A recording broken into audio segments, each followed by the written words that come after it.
was little, I made a mess of my room like any other child my age. The difference between me and other kids was the person overseeing my cleanup was my stepfather, Rick. And Rick was an attorney and in the military. He was very stoic, removed, emotionless. And I used to joke and say that he was kind of like C-3PO, but with less emotion. And then it dawned on me recently that that joke actually doesn't make any sense. Because C-3PO is very emotional. It's like, Atu, where are you? You know? Like, my stepfather was never in a panic looking for me the way C-3PO was looking for R2. So, cleaning up my room, I was given an allotted time, and Rick would come in, and whatever was out of place, he would put in a large trash bag, and then he'd lock it in the trunk of the car. Then I had to do chores to earn money to buy my toys back. I know it sounds harsh, because it is.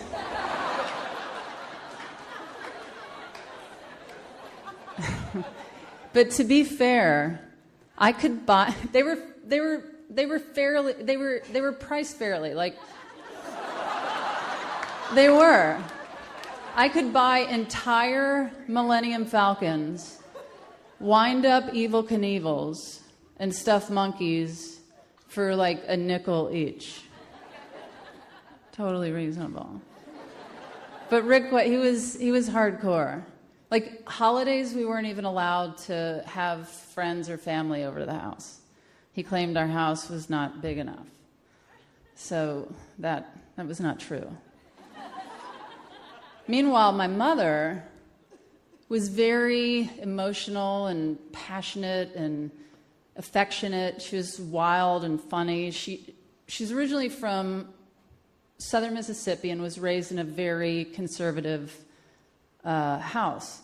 And she was always just wanting to make sure that I knew the most important thing in life was to be happy. And she just supported anything I did. Anything I did was so cool, and I always looked adorable, and just everything was great, you know? And like, even down to dropping out of high school, my mother would brag to people.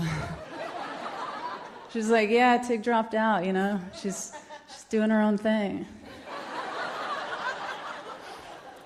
And my own thing, I had nothing going on. Like, I was like working at a pizza parlor or selling po' boys. That was me doing my own thing. And but then I found stand-up comedy, and I immediately had focus in my life, and I was so passionate and excited about it.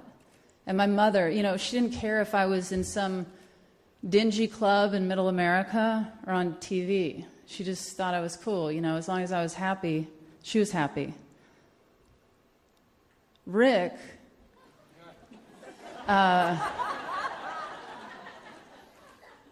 Rick told me that my career was a waste of my time and a waste of my intelligence.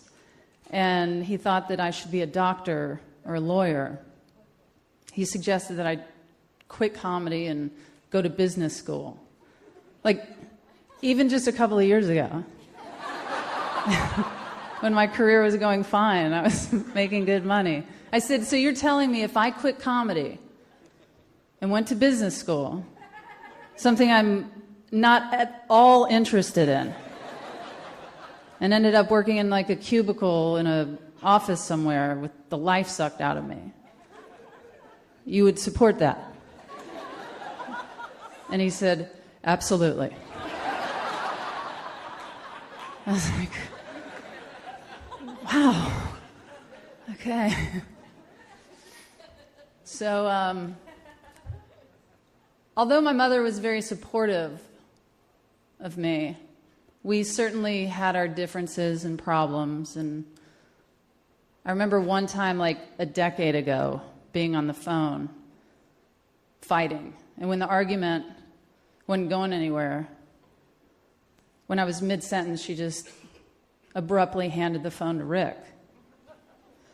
And he said, "Tig, your mother doesn't want to talk to you." And he just hung up on me. And I kept calling back, no answer. It was so frustrating and stifling. And this March, my phone rang, and the word parents popped up on my caller ID. And I was like, oh, this is probably my mother calling to wish me a happy birthday, because a couple of days before it was my birthday and I had missed her call. And when I answered the phone, it was Rick. And Rick has only called me like 2 times in my entire life. One was to tell me, I have no idea what that was about. And the second time was this time, and he was calling to tell me that my mother had fallen and hit her head and was not going to make it. And I immediately pictured her lying in a hospital, just barely hanging on, saying, call Tig, tell her to come to Texas to say goodbye. And I said, can I talk to my mother? Put her on the phone. He said, no, you can't ever talk to her again. My mother had suffered massive brain hemorrhaging with 0 chance of recovery. And it was really so intense to process that I would never be able to talk to her again. I've reflected a lot recently about that phone call over a decade ago when we were arguing. And I've thought about how I know my mother would give anything in the world to be able to come back to talk to me. And I always think that if somebody could be like, okay, you can come back, but you have to come back to that phone call where you're fighting with Tig, there would be 0 fighting. It would be only I love yous and I'm sorry's from both of us.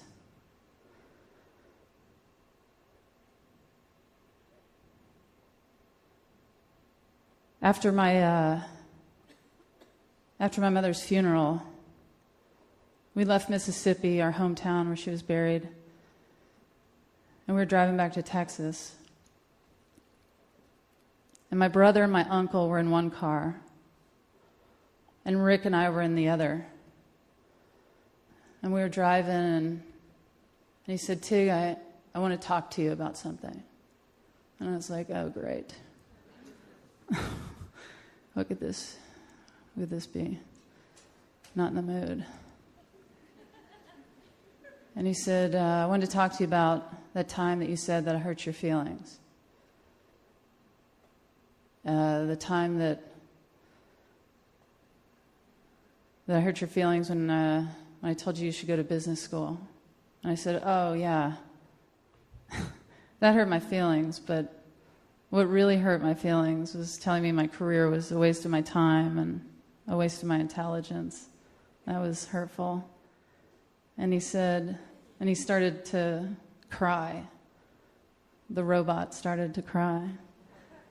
And he said, I was wrong, and I wanted to apologize for that. He said that I never understood you as a child. I didn't get you at all. And I tried to project onto you my life and my route. And I expected you to take that exact same route. And I'm realizing that it's not the child's responsibility to teach the parent who they are. It's the parent's responsibility to learn who the child is. And I didn't do that. And I'm sorry.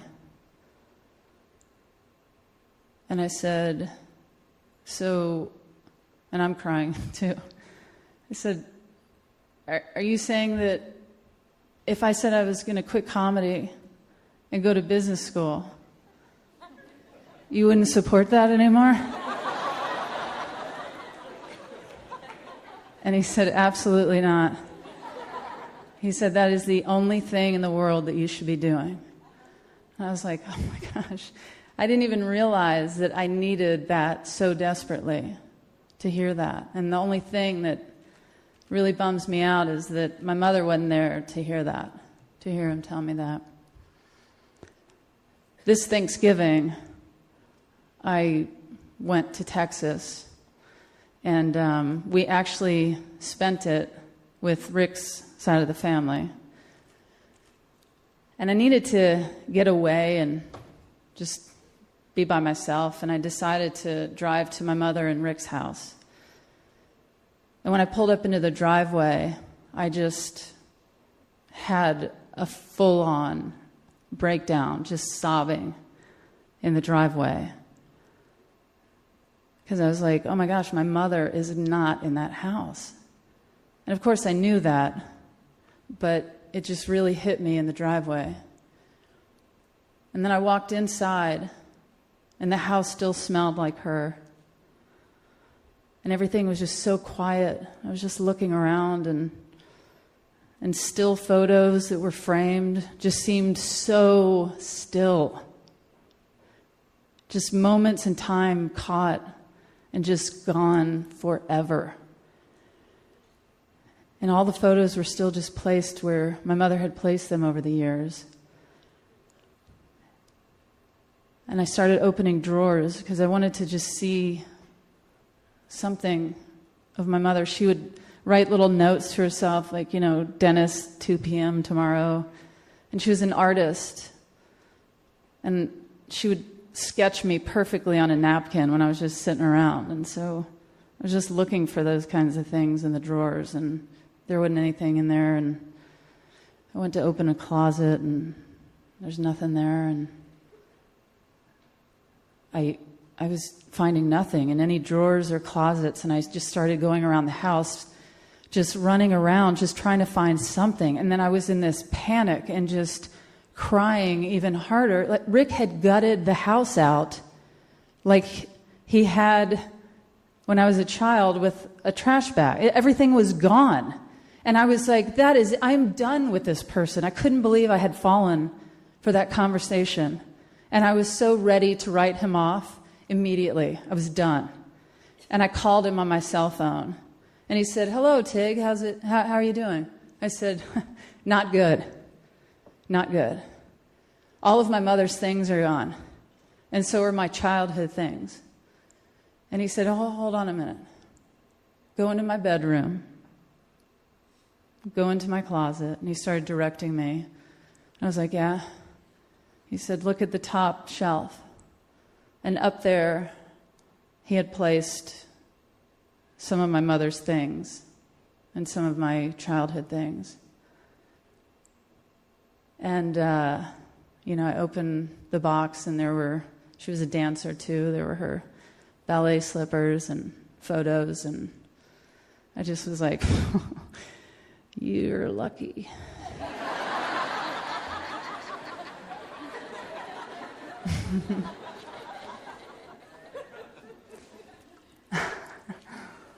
And although, before March, when the word parents popped up on my caller ID, it represented my mother and Rick. Now, when the word parents pops up on my caller ID, it's only Rick. We have very different cleanup techniques. But I'm learning to get used to that. So, good night.